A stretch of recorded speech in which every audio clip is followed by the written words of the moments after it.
Hey everyone in the robotics community. Today I'll show you not only how you can move the robot back and forth and teach different points, but also how you can create a whole path using existing points. To do that, I'll start by selecting the Teach Path function on my panel. I have an empty path here now, which I'll first assign a name to.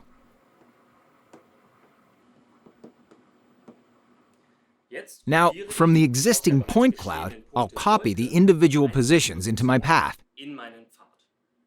To do that, I open the path, mark the first position, and then select the Copy Point function. Then I repeat this process for all the points I want to allocate to this path. Once I've copied the points, I also have to assign a motion type to each individual point. I'll start by opening the first point and selecting the Linear Motion type from the Parameters tab. I'll also repeat this process for all the points I've just copied.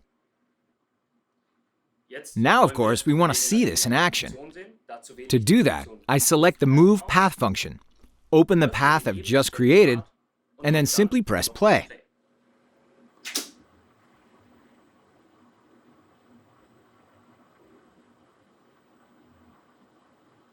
And that's it once again.